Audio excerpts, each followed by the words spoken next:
Life sure has a twisted sense of humor. Here I am, Anna, just a regular gal, who somehow ended up in the middle of a family drama that could give soap operas a run for their money. Let me set the scene for you. It's a sunny Tuesday afternoon, and I'm in the kitchen, trying to figure out if the pasta sauce needs more basil or if I'm just procrastinating to avoid going back to the living room where David, my husband, is having a chat with his sister, Sarah. David and I have been married for a bit now. He's a great guy, really, but his first marriage was a bust. No kids, just a lot of arguments, I guess. Then there's me, with my 10-year-old whirlwind, Alex, from a chapter of my life I don't talk much about. David's family, though, they're a whole other story. Especially Sarah. She's like one of those characters from a TV show that you love to hate. Always smiling and sweet-talking when David's around, but turns into a venom-spitting serpent the second his back is turned. I decided the sauce was fine and braced myself to face the music. Walking into the living room, I caught the tail end of what Sarah was saying. And honestly, David, it's so generous of you to take Alex in like your own. Not many men would do that, Sarah cooed, her voice dripping with something sickly sweet. David, bless his heart, didn't pick up on the sarcasm. Well, Sarah, Alex is a great kid. And Anna, she's been amazing. We're a family. I forced a smile, stepping into the room. Speaking of family, how about we all sit down for dinner? It's almost ready. Sarah turned her syrupy smile to me. Oh, Anna, that sounds lovely. I was just telling David how lucky he is to have you. Yeah, luckiest man alive, I muttered under my breath as I turned back to the kitchen. As the evening wore on, dinner went as expected.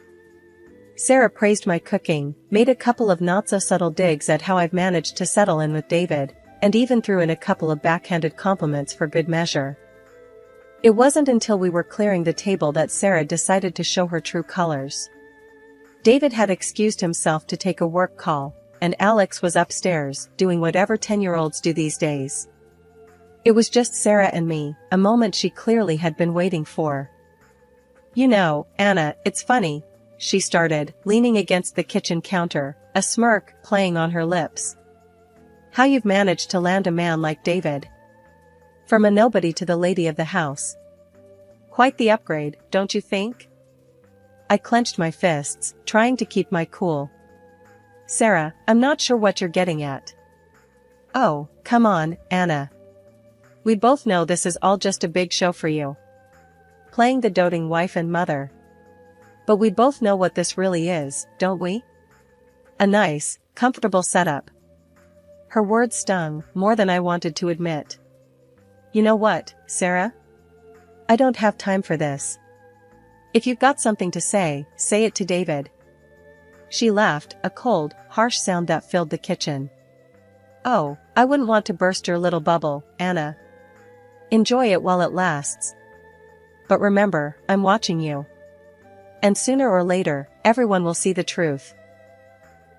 Who knew transitioning to a housewife would feel like stepping into a minefield, especially with Sarah lurking around every corner, eager to see me trip.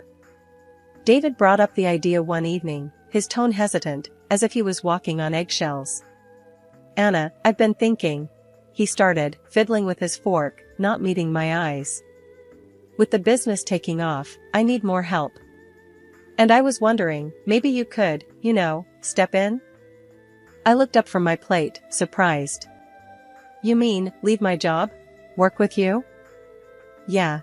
David finally looked up, his eyes hopeful. It's just, I trust you, Anna. And it could be good for us, for the family. What do you think? It wasn't an easy decision. I loved my job, the independence it gave me. But David was right. The family needed me, and deep down, I knew this was the right move.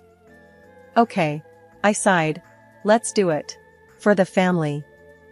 It was another ordinary day, or so I thought, cleaning up after breakfast and planning my to-do list, when Sarah dropped by unannounced. Her visits were about as pleasant as a toothache, but today, she was on a whole other level. I can't believe you quit your job to play house, Sarah sneered the moment David was out of earshot. What's your angle, Anna? Gold digger much? I spun around, my blood boiling.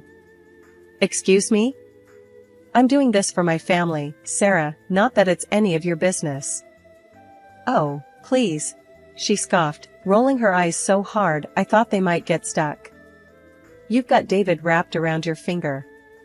It's pathetic. Before I could unleash a comeback, David walked back in. What's going on here? He asked, eyeing us both. Your wife was just explaining how she's turned into the perfect little housewife, Sarah said, her voice dripping with venom. David's gaze flicked to me, confusion written all over his face, then back to Sarah. I don't like your tone, Sarah. What's your problem? Sarah huffed, puffing up like a blowfish. My problem? Your wife's a gold digger, David. She quits her job, and now she's living off you. Everyone sees it. That's when David lost it. His usual calm demeanor evaporated, and he turned to Sarah with a fire in his eyes I'd rarely seen. My office. Now, he barked, pointing towards the hallway. Sarah's mouth snapped shut, and she stomped off after David, shooting me a glare that could curdle milk. I was left standing in the kitchen, my heart racing, wondering what the heck was going to happen next.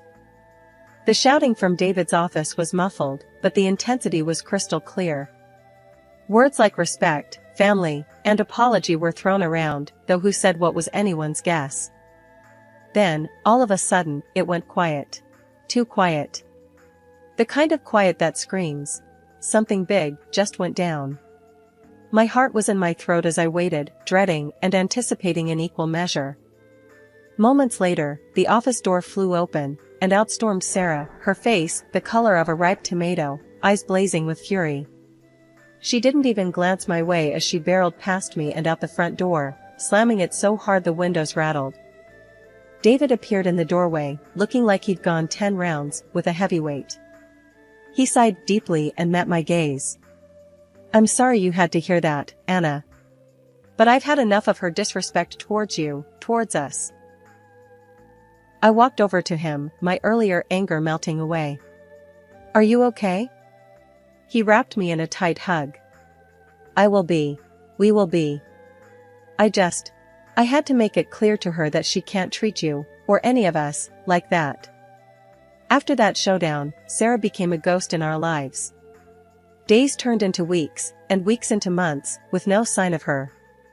It was like she'd vanished off the face of the earth, at least as far as our family was concerned. Adjusting to life as a housewife wasn't a walk in the park, but I managed to get the hang of it pretty quickly. Our house, once just a place to crash after a long day's work, turned into a well-oiled machine under my care. I also dipped my toes into David's world of financial investments. Turns out, I had a knack for it, probably more than I had initially thought. Between balancing the books and running the household, life was full, busy, and in a strange way, satisfying. David and I even started talking about taking a belated honeymoon. With all the hustle of his work, we never really got the chance to do something just for us after we got married. We should go somewhere, just the two of us.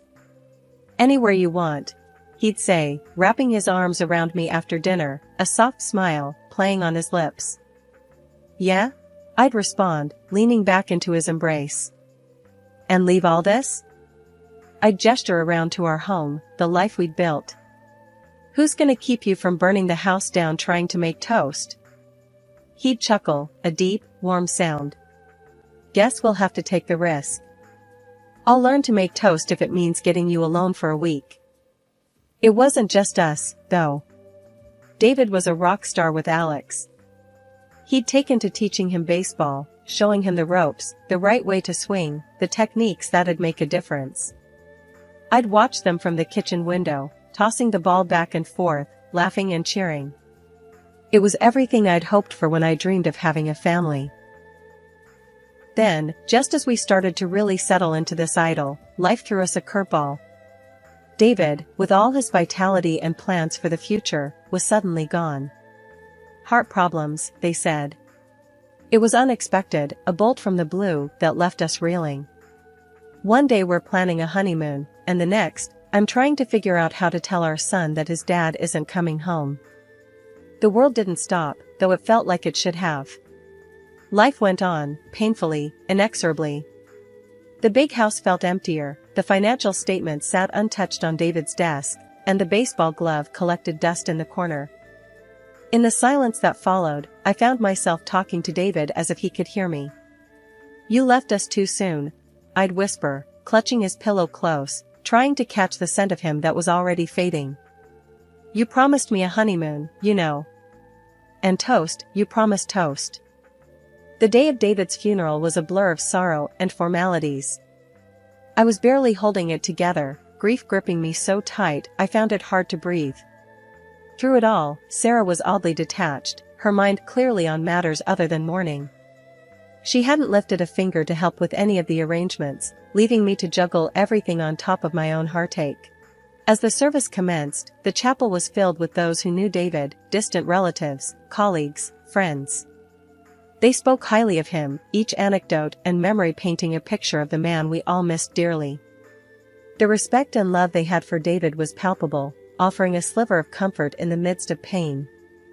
Then, as the eulogies wound down, Sarah made her move. It was like she couldn't stand the idea of not being the center of attention, even in grief. She pushed her way to the front, her eyes cold and calculating as she addressed the gathered crowd. "I need to make something clear," she began, her voice cutting through the solemn air. "Anna here, she's not one of us. She's always been about the money, playing the doting wife, but we all know the truth." Murmurs rippled through the room as Sarah's accusations flew. "She's nothing but a gold digger. Never loved my brother, only loved what he could give her. And let me tell you, she made my life hell, kept me away from my own brother, all to secure her spot as the sole heir." The audacity of her lies stole my breath. I stood there, frozen, as she painted me as the villain in her twisted narrative. "And I'll fight for what's rightfully mine," she declared with a venomous glare. "David's inheritance belongs to his real family, not some outsider and her unknown child." The room erupted into chaos, sides being taken, whispers growing louder. Yet, amidst the turmoil, a surprising number of faces turned to me with looks of sympathy and support. They knew David, and they knew us. They knew the truth. I was shell-shocked, the pain of Sarah's betrayal slicing through the fog of grief. It was one thing to deal with her underhanded comments and disdain in private, but to stand there, on the day we were supposed to say our final goodbyes to David, and listen to her spew such venom was unbearable. In that moment, I realized the depth of her malice. It wasn't just about not liking me or disapproving of our marriage. Sarah was willing to tear down everything David and I had built together, all for the sake of money and spite. The aftermath of David's funeral was a raw, gaping wound, made worse by Sarah's venom. I had tried to maintain a facade of strength for Alex's sake, but Sarah's relentless pursuit of what she deemed her rightful inheritance was a constant test of my resilience. Days trickled by, each one a challenge in keeping my composure and shielding Alex from the worst of it. Then, one afternoon, as Alex and I were sifting through a box of David's belongings, a mix of tears and laughter gracing our memories, Sarah stormed into our home like a tempest, her eyes wild with fury. "Explain this to me, Anna," she demanded, slamming a copy of the will onto the kitchen table where we sat. "Why does everything go to your son, while I, David's blood, get scraps?" I took a deep breath, steadying myself against the onslaught. "David made his wishes clear, Sarah. He wanted to make sure Alex and I were taken care of." "Bullshit," she spat, her face contorted in anger. "That kid isn't even his, not legally. David never adopted him. I'll drag this through every court until I get what's mine." Alex, eyes wide with confusion and fear, looked from Sarah to me, seeking reassurance. I squeezed his shoulder, a silent promise of protection. "Sarah," I began, my voice calm despite the storm raging inside me. "You're wrong. David didn't need to adopt Alex, because Alex is his biological son. Her tirade halted abruptly, words caught in her throat. What? The single word was a choked whisper, disbelief etching her features. Yes, I continued, feeling a surge of defiant strength. David is Alex's father. We never told anyone because we wanted to protect Alex from exactly this kind of ugliness. Lies. Sarah's voice cracked, but the certainty behind her accusation wavered. You're lying. Prove it. Without a word, I stood, my chair scraping against the floor. I retrieved the folder containing the birth certificate with David's name, proudly listed as the father. I tossed them onto the table in front of her. Sarah's hands trembled as she picked up the documents, her eyes darting between the lines of irrefutable evidence. A myriad of emotions played across her face, shock, denial, and finally, a dawning realization of the truth. This can't be, she murmured, the fight draining from her as the reality of her brother's life, a life she thought she knew, crumbled around her. It is, I said, firm but not unkind. David loved Alex. He loved us. And his last wish was to see us taken care of. Can't you respect that? Sarah looked up, her eyes meeting mine for the first time without malice. There was a vulnerability there I hadn't seen before. I need to think. Without another word, she stood, the documents clutched in her hand, and walked out, leaving a heavy silence in her wake. Alex, still clinging to my side, looked up at me with wide, questioning eyes. Is she going to come back? He asked, his voice small. I don't know, sweetheart, I replied, pulling him into a hug. But no matter what, we're going to be okay. We have each other, and that's what matters most. In the weeks following the confrontation, Sarah's determination to undermine my son's rightful inheritance only intensified. Her actions culminated in a legal battle that threatened to tear apart what little peace we had managed to find in our grief. She was adamant, claiming that I had somehow deceived David into believing Alex was his biological son, thus securing our financial future at her expense. Her allegations, steeped in bitterness, prompted a legal requirement for incontrovertible proof of paternity. The decision to proceed with a DNA test was not taken lightly.